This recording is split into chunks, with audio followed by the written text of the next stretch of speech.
은혜 받으실 하나님의 말씀은 누가복음 15장 11절에서 24절까지 말씀이 되겠습니다.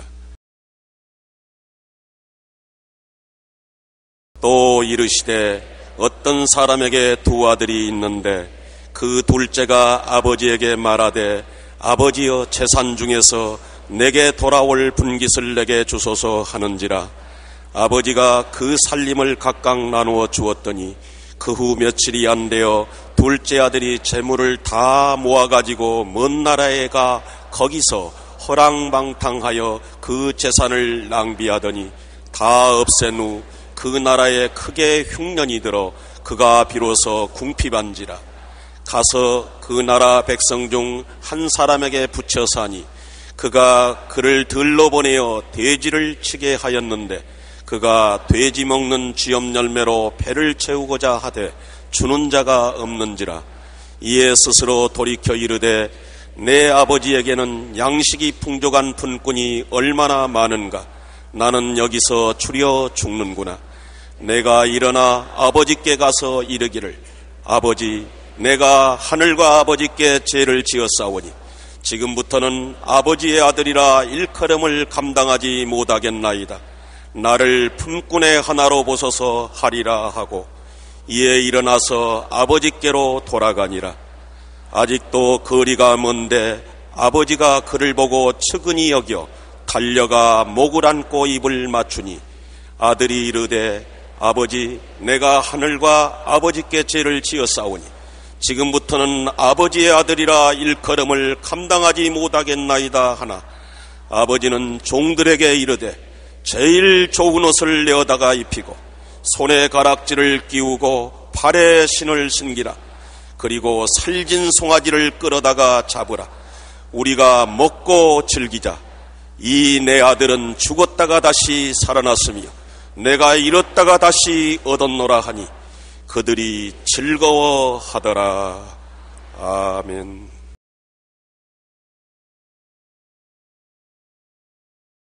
오늘 저는 여러분과 함께 하나님의 은혜로 이 제목으로 말씀을 나누고자 합니다. 예수님께서는 성경 누가복음 15장 11절로 24절에 탕자에 대한 비유를 설명했습니다. 한 농촌에 큰 농사를 짓는 사람이 있었습니다. 나무가 우거진 농장 수만 평이 그의 농장에 있었습니다. 집은 아름답고 그 주변에는 수려한 나무들이 많이 서 있었습니다. 많은 일꾼들을 위해서 기숙사도 지어 있었습니다. 짐승의 우리도 많았습니다. 일이 바빴습니다. 농사일이 잘 되고 수입도 많았습니다. 이 사람은 두 아들을 거느리고 있었는데 건장하게 잘 자랐습니다. 공부도 잘했습니다. 아버지 일을 아침부터 저녁까지 열심으로 도와서 굉장히 부자간에 좋은 관계가 있었습니다. 그런데 하루는 갑자기 둘째 아들이 아버지께 나와서 아버지, 나도 이제 장성한 사람이 되었습니다. 농촌에서 농사일 하는 것이 몸서리가 납니다. 흙냄새가 맡기 싫습니다. 퇴비 냄새가 맡기 싫습니다. 아침에 일찍 일어나고 저녁에 늦게 들어오는 생활이 이젠 염증이 났습니다. 나는 도시로 나가서 내 생활을 시작하겠습니다. 아버지, 법적으로 내게 줄 상속을 주십시오. 유대인들은 장남에게 3분의 2의 재산을 상속으로 주고 차남에게는 3분의 1을 줍니다. 그 3분의 1을 아버지 내게 주십시오. 아버지가 말렸습니다. 아직 너는 성년이 되지 못했다. 아직까지 재산을 상속받아 나갈 수 있는 처지에 있지 못하니 좀 더 기다려라. 세월이 흐르면 네가 장성하면 어련히 아버지가 주지 않겠냐. 아니요, 나는 기다릴 수 없습니다. 한시가 바쁩니다. 아버지, 내게 속한 분깃을 내게 주소서. 하루 이틀 아니고 계속 간청하는지라 아버지가 그 재산을 나누어서 둘째에게 주니까 그것을 다 처리해서 신속히 아버지의 그림자가 비치지 않은 먼 나라로 떠나가 버리고 마는 것입니다. 거기에서 그는 돈이 있겠다 허랑방탕하여 살았습니다. 돈을 쓰는 동안에는 많은 친구들이 생기고 많은 여성들이 그를 따라다녔었습니다. 그는 왕자처럼 생활했습니다. 그러나 돈이 항상 있는 것은 아니지 않습니까? 물 쓰듯이 돈을 쓰니 며칠간 계속하겠습니까? 얼마 있지 않아야 그 나라에 큰 기근이 돌아왔습니다. 마치 우리나라에 왔던 IMF 같은 사건이 벌어졌습니다. 사람들은 직장을 잃어버리고 농토는 피폐화되고 먹고 살기가 힘들게 되자 이 사람도 돈이 다 떨어졌습니다. 자기의 친구들도 떠나고 여자들도 다 떠났습니다. 그렇게 자기를 왕처럼 대접하는 친구와 여자들이 얼굴을 돌려버리고 한 푼 돈도 빌려주지 않습니다. 그가 있는 주택에서 쫓겨났습니다. 먹고 살 길이 없습니다. 후구제착이 대책을 세울 수가 없었습니다. 그런 직장을 구하려고 아침부터 저녁늦게까지 뛰어도 직장을 구할 수가 없었습니다. 굶주린 배를 움켜쥐고 겨우 얻은 직장이 농촌에서 나가 돼지를 기르는 회사의 직원으로 채용이 된 것입니다. 유대나라에서 가장 천한 직업은 돼지를 치는 것입니다. 그러나 먹고 살자니까 별 도리 있겠습니까? 돼지 치는 회사의 직원이 되어서 농촌으로 가서 돼지 우리 속에서 돼지를 치는데 너무나 배가 고파서 돼지가 먹는 쥐염 열매를 먹으려고 해도 그것도 부족했습니다. 그러자 그 고통 중에 정신이 들었습니다. 생각하기 시작한 것입니다. 내가 내 아버지 집에서 잘 먹고 잘 입고 잘 사는 것은 당연지사로 여겼고 아버지의 상속을 받아서 내가 독립하는 것도 당연지사로 여겼는데 이제 보니 그것이 아니었구나. 모든 것이 아버지의 사랑과 은혜로서 내가 살았지 내가 당연지사로 내가 잘나서 살아온 것은 아니었구나 하는 것을 깨닫게 된 것입니다. 이 탕자의 비유 속에서 우리가 몇 가지 배워야 될 중대한 교훈이 있습니다. 탕자는 처음에는 율법주의적인 삶의 태도를 취했습니다. 모든 것이 당연지사다. 나는 이 집에 차냐마로 태어났으니까 아버지가 먹여주고 입혀주고 돌봐줄 책임이 그건 율법적으로 당연지사다. 그리고 나에게 아버지가 재산의 3분의 1을 주는 것은 율법적으로 당연지사다. 마땅히 그렇게 해야 될 일이다. 조금도 거기에 대해서 은혜로 생각하지 않고 고맙게 생각하지 않습니다. 당연지사를 내가 받았는데 내가 뭘 감사하고 고맙게 생각할 일이냐. 아버지가 되었으니 날 먹여주고 입혀주고 돌봐주고 나에게 재산 상속을 줘야 될 것이 아니냐. 율법주의자들은 모든 것을 자기 중심적으로 생각하는 것입니다. 율법주의는 자기 중심으로 서서 모든 것을 판단하는 것입니다. 자기가 바로 정의요 법이라고 생각하고 자기에게 어긋나면 다 법에 어긋나고 잘못되었다고 비평하고 판단하는 것이 율법주의자인 것입니다. 그래서 그는 자기 생각에는 이제 독립할 때가 왔으니 아버지 품을 떠나 먼 나라에 가서 아버지 없이 자기 스스로 사는 것이 당연하고 마땅한 일이라고 생각해서 아버지에게 생활 분깃을 달라고 해서 들어가게 만든 것입니다. 율법주의는 교만하고 오만합니다. 이 아들은 아버지 앞에 굉장히 교만하고 오만했습니다. 그동안 길러주신 아버지에게 감사하게 생각하지 않았습니다. 당연지사로 생각했습니다. 돌봐주신 아버지의 은혜에 눈물을 흘리지 않았었습니다.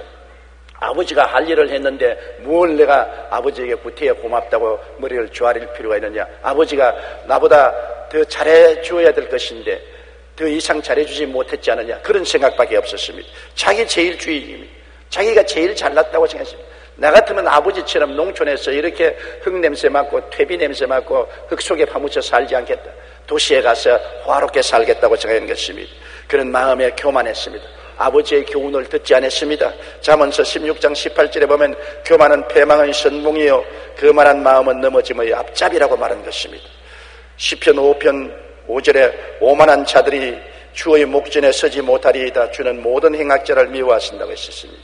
사람들이 교만하면 자기 제일주의로 쓰고 자기 이외에는 다 못나게 보이고 패배자, 실패자로 보이는 것입니다. 자기만이 성공자요, 자기만이 승리자요, 자기만이 지혜로운 자로 생각하는 착각 속에 빠지게 되는 것입니다. 율법주의자가 되면은 타인에 대해서 몰인정하고 무관심합니다.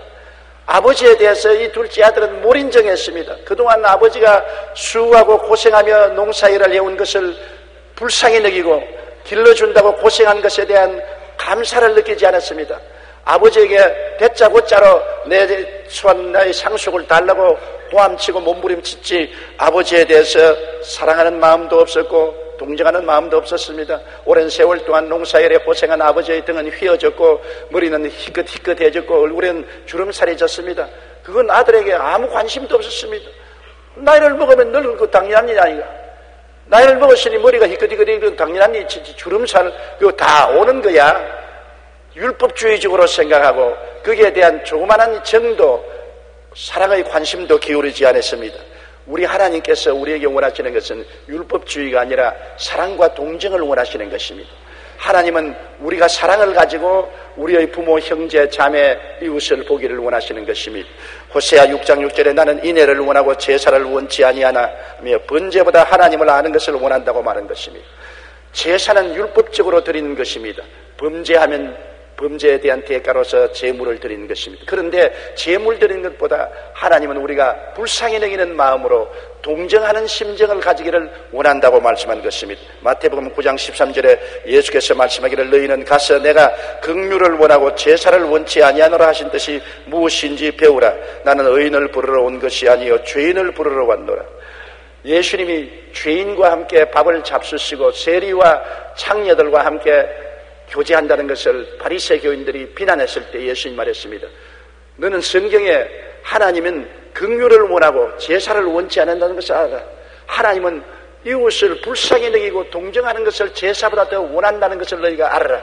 내가 온 것은 의인을 부르러 온 것이 아니라 죄인을 부르러 왔다. 이렇게 말씀하신 것입니다. 그런데 이 둘째 아들은 율법주의자가 되어서 아버지에 대해서 몰인정하고 무관심했습니다.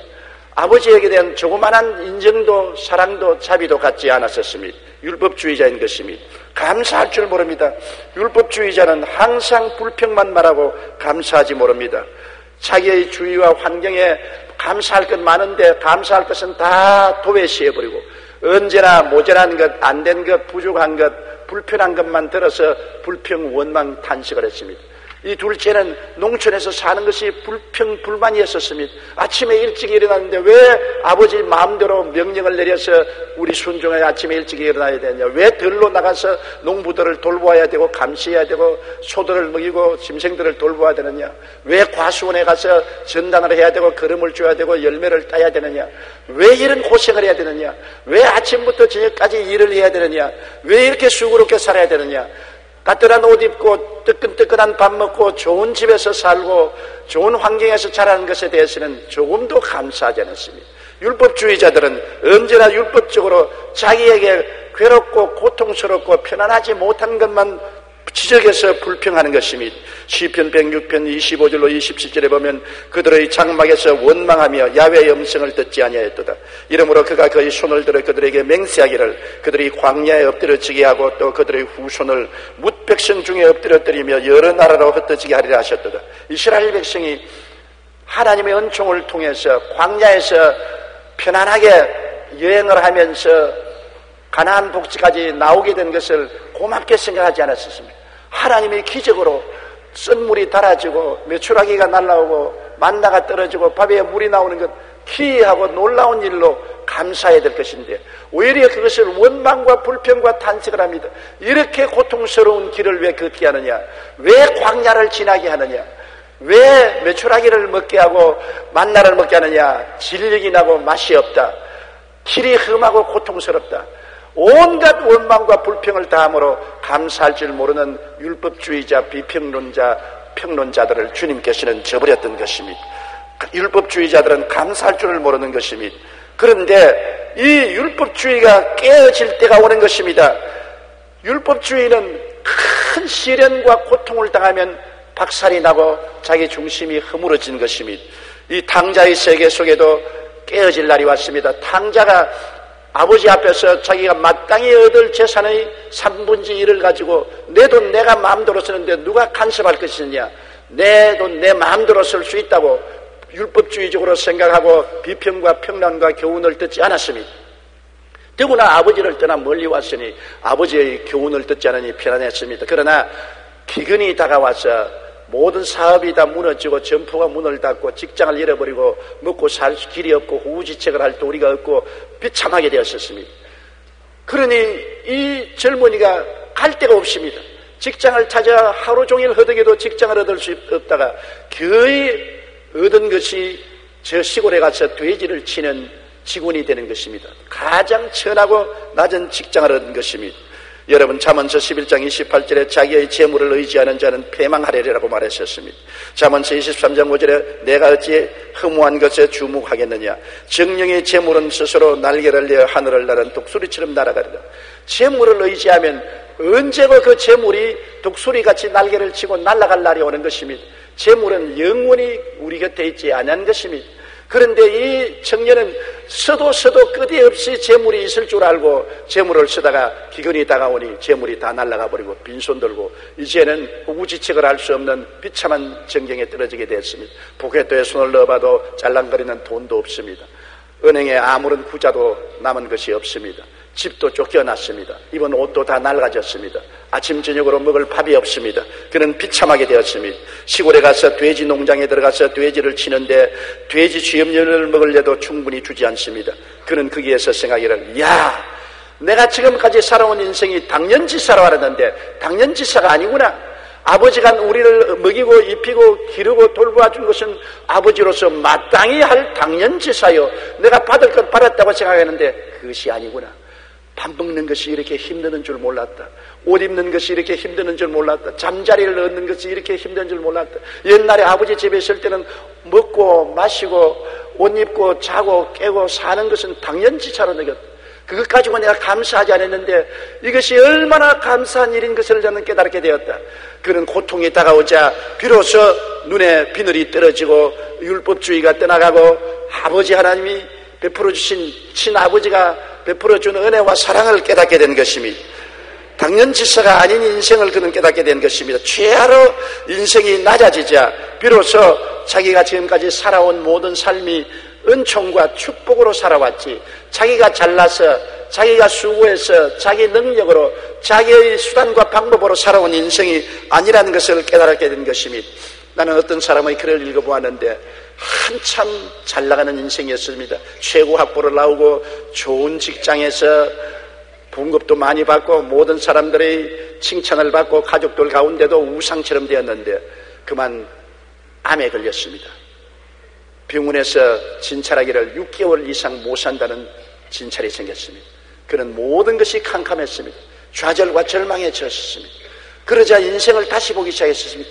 자기는 자기가 인류 대학을 나오고 인류 직장에서 높은 월급을 받고 모든 사람들의 선망의 대상이 되고 온 가족 가운데도 우상처럼 존경을 받는 것이 당연지사로 알았습니다. 인생이 마땅히 그런 거 아닌가. 내가 잘났으니까 내가 잘난 대가로서 이렇게 잘 사는 것이 아닌가. 그렇게 생각했는데 암이 걸려 6개월에 주어진 인생을 얻게 되자 이것이 당연지사가 아닌 것을 알았습니다. 인생이란 하나님이 천재이루로 주신 선물이구나. 하늘이 저렇게 아름다운 것을 그는 몰랐습니다.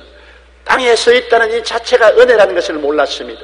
공기를 숨쉬는데 이 달콤한 공기가 얼마나 아름다운 것이고 내 아내와 자녀들이 있다는 것이 얼마나 행복한 것인 것을 그전까지는 몰랐다는 것입니다.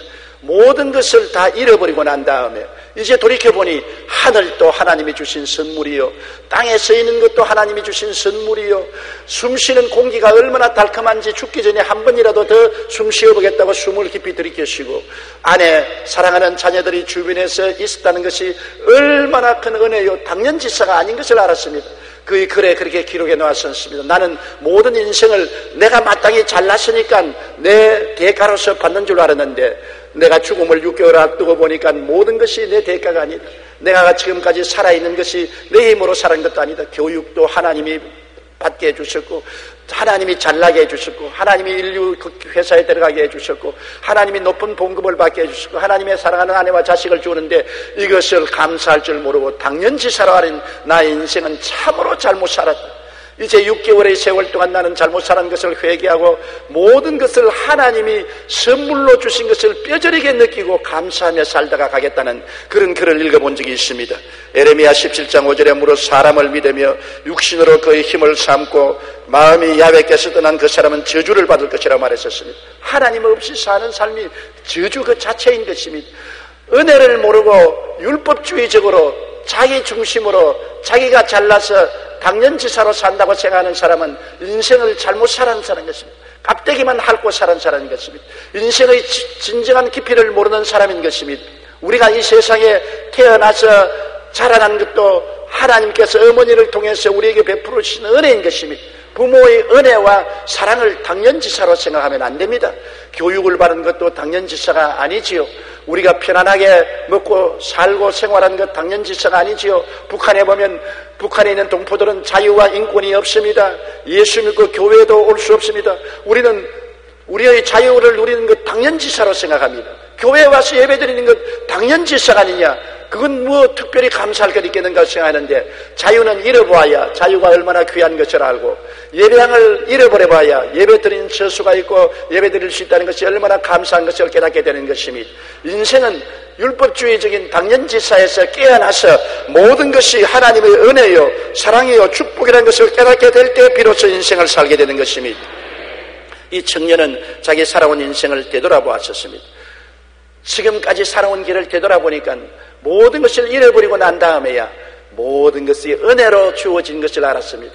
우리 아버지, 우리 어머니, 우리 농장, 나의 자라난 어린 시절, 그리고 돈을 받아서 허당방탕하게 살은 그 삶, 모든 것이 은혜로서 자기에게 주어진 것이지 자기가 마땅히 누릴 수 있는 자격이 있어 누린 것이 아니라는 것을 깨닫게 되고 비로소 회개하기 시작한 것입니다. 자기가 율법주의로 잘못 살은 죄를 회개하고 은혜를 강구하는 낮은 마음을 갖게 된 것입니다. 스스로 돌이켜 그는 말하기를 내 아버지에게는 양식이 풍족한 품꾼이 얼마나 많은가, 나는 여기서 줄여주는구나. 우리 아버지 집에는 품꾼들이라도 있을 곳과 먹을 것과 입을 옷을 받고 풍족하게 산다. 아버지의 은혜로. 그런데 나는 내 힘을 의지하고 내가 잘난 줄 알고 튀어나왔더니 아버지의 은혜에서 끊어진 나 형편은 지금은 쥐염 열매도 얻어먹지 못하는 비극적인 인간이 되었다.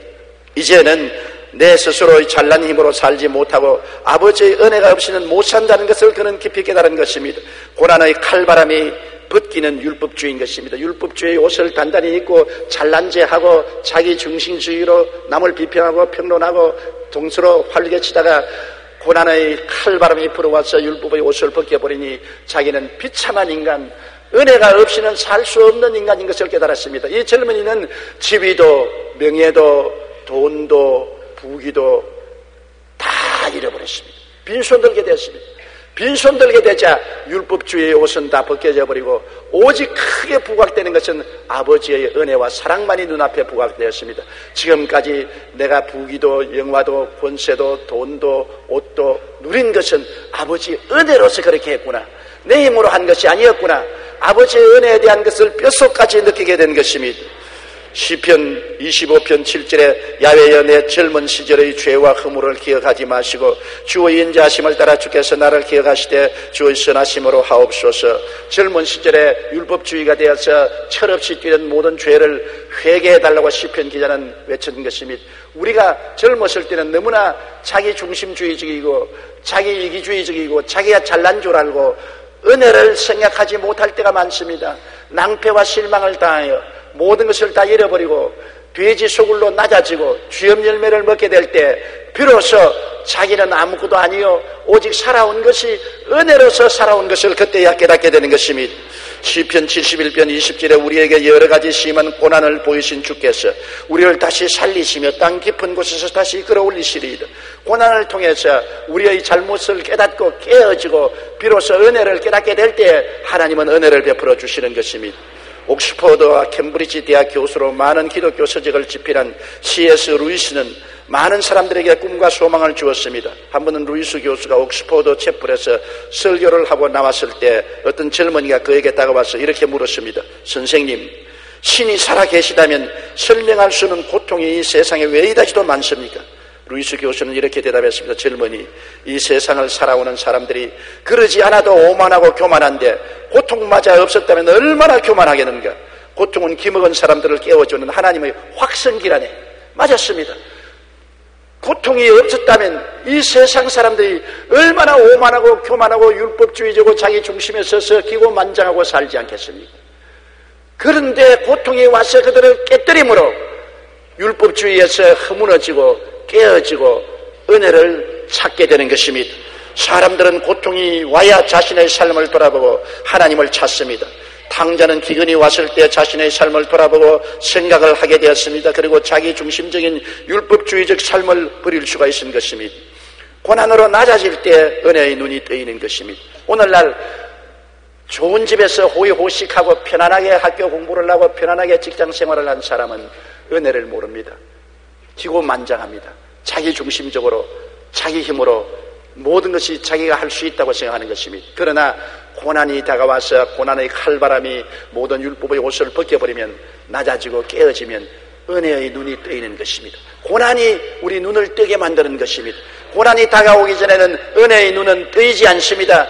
고통으로 나의 무력함과 무능력함과 비참함과 나의 존재의 허약함을 깨닫게 될 때 눈앞에 은혜의 시선이 다가오게 되는 것입니다. 많은 고통을 당한 사람이 은혜를 깊이 느끼게 되는 것입니다. 고난의 깊은 곳을 아는 사람은 은혜의 깊은 것도 깨달아 알게 되는 것입니다. 그러므로 이 세상에 우리가 살면서 크고 적은 고난 당하는 것을 원망하지 말아야 되는 것입니다.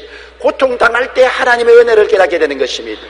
지금까지 지내온 것 주의 크신 은혜일세라고 찬송 부르는 것은 고통을 당하고 보니까 이것이 지내온 것이 하나님의 은혜로 살한 것을 깨닫게 된 것입니다. 고통 당하기 전에는 당연지사로 먹고 입고 사는 줄로 생각했는데 고통을 당하고 보니까 있는 것 다 빼앗기고 보니까 지금까지 살아온 것이 그 하나님의 은혜로 살았구나 하는 것을 비로소 깨달아야 되는 것입니다. 은혜의 눈은 고통을 통해서 비로소 열리게 되는 것입니다. 시편 80편 7절에 만군의 하나님이여 우리를 회복하여 주시고 우리의 얼굴의 광채를 비추사 우리가 구원을 얻게 하소서. 우리가 고통을 당하면 하나님이 회복해 주시고 은혜의 눈이 뜨이게 되는 것입니다. 나이가 많은 한 수도사가 정문에서 흙을 고르고 있는데 마침 들어온 얼마 안 되는 교만한 젊은 수도사가 다가왔습니다. 그는 후배 수도사에게 흙 위에 물을 뿌려달라고 했습니다. 젊은 수도사가 물을 흙더미 위에 뿌리니까 흙더미가 단단하기 때문에 물이 촤르르 다 흘러버리거든요. 그러니까 늙은 수도사가 망치를 들고서 흙을 탁탁탁 깨뜨리고 난 다음 여보게 물을 또 부어주게나. 젊은 수도사가 다시 그릇을 들고 물을 부으니까 깨어진 흙에는 물이 쫙쫙 빨려 들어가거든. 그러니 늙은 수도사가 싱긋이 웃으면서 이제 흙이 물을 빨아들였으니 이것을 잘 골라서 씨를 뿌리면 열매를 맺게 된다네. 자네 인생도 한 가지야. 자기 중심에 서서 고집덩어리가 되어 있을 때는 아무리 하나님의 은혜를 부어주시도 은혜의 물이 다 흘러가 버리고 마는 거야. 은혜의 물이 안 들어오는 거야. 그러나 인생고를 겪어서 깨어지고 부스러지면은 하나님의 은혜가 스며들어와서 열매를 맺게 되는 것일세. 그런 교훈을 했습니다. 맞았습니다. 우리가 자기 중심에 서서 딱딱한 헐떡거리같이 되어 있으면 하나님의 은혜가 하늘에서 아무리 쏟아져도 전부 다 흘러가 버리고 속에 들어오지 않습니다. 깨어지고 분들어지고 가루가 되면은 은혜가 다 스며들어와서 열매를 맺을 수 있는 좋은 옥토가 되어버리고 마는 것입니다. 은혜는 한이 없이 겸손하게 만듭니다. 은혜를 받으면 사람이 겸손해져요. 율법주의자는 고개를 들고서 흔들어지게 됩니다. 날 좀 보소, 날 좀 보소. 내가 얼마나 잘났습니까? 동지 섣달고 본 듯이 날 좀 보소. 내가 잘났지요. 그러고 난 다음 자기 중심으로 남을 평판하고 비평하고 자기 제일주의로 살고 감사할 줄 모르고 오만한 것입니다. 그러나 이 율법주의가 깨어지면 은혜를 깨닫게 되면은 한없이 낮아집니다. 내가 내된 것은 은혜로 되었구나. 내가 내된 것은 내 힘으로 된 것이 아니라 우리 아버지 은혜로, 우리 어머니 은혜로, 우리 선생님의 은혜로, 우리 형제들의 은혜로, 무엇보다도 내가 내된 것은 하나님의 은혜로 되었으니 내가 자랑할 것이 무엇이 있겠느냐.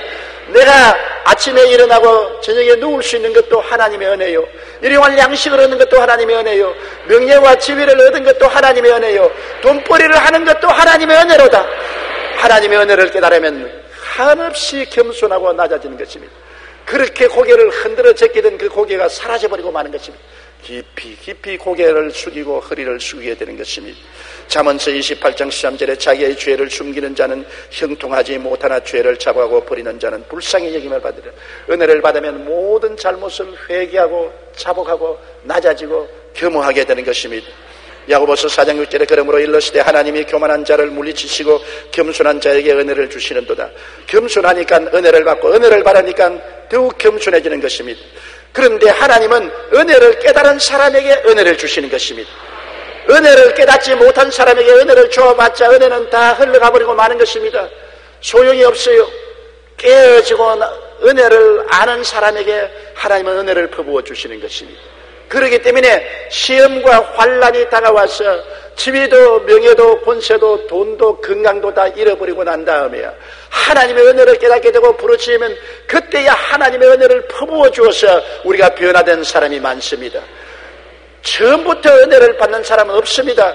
사람들은 아담 자손으로 태어난 사람은 다 정도의 차이는 있지만은 율법주의로 태어나서 모든 것을 당연지사로 생각하고 감사하게 생각하지 않고 교만하고 오만합니다. 고난과 시련을 통하여 깨어지고 난 다음에야 은혜를 알게 되고, 은혜를 알고 낮아지면 그때부터 하나님은 낮아진 정도를 따라서 은혜를 퍼부어 주시는 것입니다. 이 탕자가 비로소 돼지 굴에서 쥐염열매를 먹다가 아버지의 은혜를 깨달았습니다. 모든 것이 아버지의 은혜로 내가 살았구나. 소년 시절, 청년 시절 아버지의 은혜로 살았고, 내가 재산을 얻어온 것도 아버지의 은혜로 얻어와서 살았구나. 모든 것이 아버지의 은혜구나. 아버지의 은혜를 생각하자 자기는 낮아지고 아버지가 돋보였습니다. 아버지가 높이 보이고 감사하고 아버지를 찬양하게 된 것입니다. 낮아지고 은혜가 낮아지니까 이제는 아버지께로 찾아가자. 은혜를 깨달은 사람이 은혜를 찾아가게 되는 것입니다. 은혜를 깨달은 사람이 은혜의 하나님을 찾아 새벽 기도도 하고 철야 기도도 하고 기도원에 가서 금식 기도도 하고 은혜 받기를 부르짖게 되는 것입니다. 은혜를 깨닫고 난 다음에 은혜의 하나님께 나오면 비로소 하나님은 진짜 은혜를 주시는 것입니다. 은혜를 아는 사람에게 은혜를 주시지 은혜를 모르는 사람에게 은혜 줘봤자 소용이 없지 않습니까? 그가 초췌한 모습으로 아버지에게 오니 아버지가 뛰어나와서 그를 얼싸안고 입을 맞추며 그는 아버지께 말했습니다. 아버지여, 내가 하늘과 아버지께 죄를 지었사오니 이제 아들이라 일컬음을 감당치 못하겠나이다. 나를 품꾼의 하나라 보소서. 낮아졌지요. 제일 처음에 나갈 때는 아버지, 내게 속한 분깃을 내게 주소서. 내 재산 가져가는 건 마땅한 일 아닙니까? 내가 당당하게 독립해서 잘 살겠습니다. 오만한 그가 이렇게 깨어졌습니다. 나는 하늘과 아버지께 죄를 지어서 이제 아들이라 일컬음을 감당치 못합니다. 낮아졌습니다. 나를 품꾼의 하나로 보소서. 품꾼으로서 일하고 밥만 먹여주면 감지덕지하겠나이다. 은혜를 깨닫고 아버지의 은혜로 살은 것을 깨닫고 아버지에게 은혜를 간구하니까 아버지가 그 아들을 꾸짖었습니까? 꾸짖지 않았습니다. 은혜를 아는 사람에게 은혜를 더 주십니다. 아버지가 종들에게 말하기를 제일 좋은 옷을 갖다 입혀라. 냄새가 나고 돼지 똥이 묻어있는데 목욕도 안 했는데도 불구하고 제일 좋은 옷을 갖다 입어라. 은혜를 아는 사람에게 은혜를 주는 것입니다. 가락지를 갖다 끼워라. 반지라는 것은 아들이 되었다는 표시인 것입니다. 유대나라에서는 자식이 태어나면 아버지와 어머니와 형제들 이름을 적어놓은 반지를 끼워주는 것입니다. 그는 떠나올 때 반지를 뽑아서 던져버리고 갔습니다. 나는 이 집안 자식이 안 되어도 조차 독립해 살겠다. 그러나 은혜를 알고 돌아오니 집안에 또다시 멤버로서 집안의 모든 축복을 받을 수 있는 자격인 아들의 자격을 부여한 것입니다. 반지를 끼워라. 신발을 갖다 신겨라. 종은 맨발 벗고 돌아다닙니다. 아들은 신발을 신깁니다. 신발을 신겨라. 그리고 이 아들은 죽었다가 살아났으며 잃었다가 얻었으니 살찐 송아지를 잡아라. 우리 먹고 즐기자. 잔치 분위기가 된 것입니다. 여러분, 우리가 하나님의 은혜를 알고 깨어져서 천부 여지없어서 손들고 믿다고 나오면 하나님이 십자가 밑에서 제일 좋은 옷을 입히라고 말하는 것입니다. 예수님의 보혈로 우리의 죄를 다 씻어지고 의로운 옷을 입히라고 말씀하는 것입니다. 아무 의로운 옷을 입을 자격이 없는데도 불구하고 하나님은 은혜를 알고 오니까 죄의 모든 더러운 옷을 벗겨버리고 의로운 그리스도의 옷을 입혀서 하나님과 교통하고 영광을 얻게 하고, 그리고 가락지를 끼워라. 아들을 만들어라. 성령의 인을 쳐서 하나님의 자녀로 만들어가는 것입니다. 하나님의 모든 축복을 누릴 수 있는, 하나님과 같이 밥상에서 밥을 먹을 수 있고 하나님이 계신 집에 함께 살 수 있는 아들의 자격을 주어라.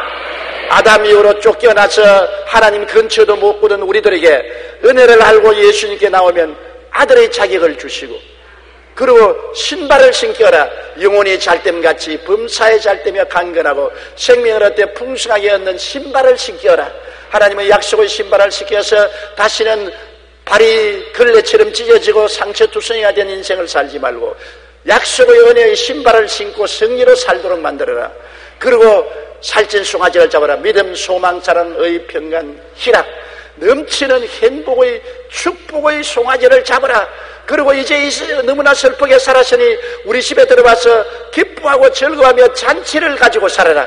우리 인생을 잔치집에서 사는 것처럼 즐거움을 가지고 살게 만들어주는 것입니다. 은혜를 깨닫게 되면 하나님께서 우리에게 넘치는 은혜를 주어서 은혜의 축복 속에 살게 만들어주는 것입니다.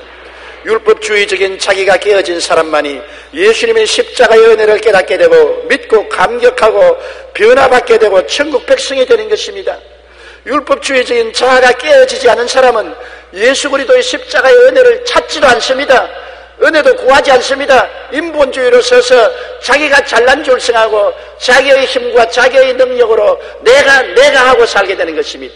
이 율법주의로 사는 사람은 영원히 은혜를 맛보지 못하고 멸망으로 떨어지고 마는 것입니다. 그러나 깨어지고 환난을 당하고 시련과 고통을 당하고 율법주의가 깨어지고 자아가 깨어진 사람은 율법의 비늘이 떨어지고 은혜의 눈을 뜨게 되는 것입니다. 어느 자식이고 부모의 은혜를 생각하게 되면 하나님의 은혜를 받을 수가 있는 것입니다. 스승의 은혜를 생각하면 그는 성장하고 지식적으로 발전할 수 있는 것입니다. 은혜를 생각하고 은혜를 감격하면 마음이 겸손해지고 낮아지고 그런 사람에게 하나님이 은혜를 떼어주시는 것입니다. 우리가 인생을 살면서 깨어진 목사, 깨어진 장로, 안수집사, 권사, 집사님, 지역장, 구역장, 평신도 여러분, 깨어진 사람이 되어서 내가 하나님의 은혜로 지금까지 내렸구나. 내가 내린 것은 내가 힘으로 된 것이 아니구나. 내가 잘나서 오늘날까지 살아온 것이 아니라 하나님의 은혜로 오늘날까지 살아왔구나. 저 하늘도 하나님의 은혜요, 땅도 하나님의 은혜요, 시간도 공간도 하나님의 은혜요, 내 생명도 하나님의 은혜요, 내 아내도 하나님의 은혜요, 내 자식도 하나님의 은혜요, 나의 직장도 하나님의 은혜요, 나의 일용할 양식도 하나님의 은혜요. 그러면 하나님께 무한한 감사가 이루어지고 무릎을 꿇어 감사하게 되고 겸손하게 되는 것입니다. 은혜를 받으면 받을수록 낮아지고 겸손해지는 것입니다. 은혜를 받지 않은 사람이 겸손하지 않고 교만하지, 은혜 받은 사람은 낮아지고 오직 하나님께 영광을 돌리고 하나님께 의지합니다. 이런 사람이 하나님께 나오면 하나님은 예수 그리스도의 십자가를 통해서 우리에게 예비한 모든 은혜를 퍼부어 주시는 것입니다. 용서와 의의 옷을 입혀라. 거룩하고 성령 충만을 주어라. 치료와 건강을 주어라. 아브라함의 복과 형통을 주어라. 부활 영생 천국을 주어라. 영혼이 잘되고 범사에 잘되며 강건하게 만들어 주어라. 태가신 족속으로 만들어라. 왕같은 재성으로 만들어라. 거룩한 나라로 만들어라. 소유된 백성으로 만들어라. 마음의 기쁨을 충만히 해서 잔치집같이 생활하게 만들어라. 은혜는 우리 인생을 잔치집에서 살게 만들어주는 것입니다.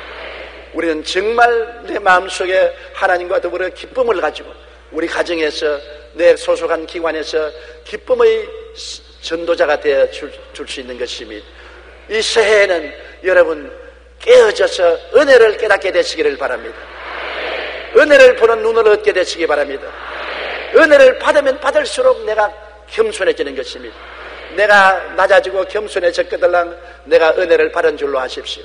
더 낮아지고 더 겸손해지면 정말 은혜의 사람이 된 줄 아십시오. 은혜의 사람이 부르짖음에 하나님은 은혜의 하나님이 응답하여 주시는 것입니다. 은혜의 사람이 부르짖음에 십자가에서 예수님은 못 잡은 손으로 우리에게 은혜를 베풀어 주시는 것입니다. 인생의 성패는 은혜를 알고 은혜를 받는 데에 있는 것입니다. 율법주의자는 자기도 망하고 이웃도 망하고 영원히 멸망당하고 말 것입니다. 오직 살아남는 자는 은혜를 알고 은혜를 받고 은혜를 나누는 사람이 영원히 살아나고 천국에서 영생을 누리게 되실 것입니다. 우리 고개 숙여 기도드리겠습니다. 사랑이 많으신 우리 아버지 하나님, 탕자가 은혜를 모르고 율법주의에 서서 당연지사로 생각하고 아버지의 은혜도 어머니의 은혜도 당연지사고 자기가 잘 먹고 잘 입고 잘 사는 것도 당연지사고 상속을 받는 것도 당연지사로 살고 율법주의로 서서 자기 중심에 서서 자기 잘난 줄 알았다가 큰 기근을 당하여 깨어지고 부스러지고 문드러지고 난 다음에는 자기가 얼마나 비참한 존재요, 자기의 수단과 방법과 노력으로는 아무것도 할 수 없는 것을 깨닫고 아버지의 은혜를 깨닫고 어머니의 은혜를 깨닫고 이웃의 은혜를 깨닫고 하나님의 은혜를 깨닫고 낮아지고 깨어지고 은혜의 하나님, 은혜의 아버지께로 돌아오며 은혜 위에 은혜를 하나님이 주신 것을 우리는 기억합니다. 아버지여, 은혜를 모르는 사람에게 아버지는 은혜를 주시지 않사옵니다. 은혜를 아는 사람에게 은혜를 퍼부어 주십니다. 내 아버지 하나님, 우리 마음속에 율법주의적인 잔재가 남았으면 환난과 시험을 통해서라도 깨뜨려 주시옵소서. 환난과 시험의 칼바람이 불어와서 율법주의의 옷을 다 산산조각으로 결단내어 주시옵소서. 우리가 깨어져서 낮아지고 은혜의 눈이 뜨이게 만들어 주시옵시고, 은혜로서 낮아지고 겸허해지고 은혜의 하나님께 담대히 나가서 은혜 위에 은혜를 받아 영혼이 잘됨같이 범사에 잘됨에 강건하고 생명을 얻되 넘치게 얻어 평생을 잔치상에 살게 도와주시옵소서. 예수님 이름으로 기도드리옵나이다. 아멘.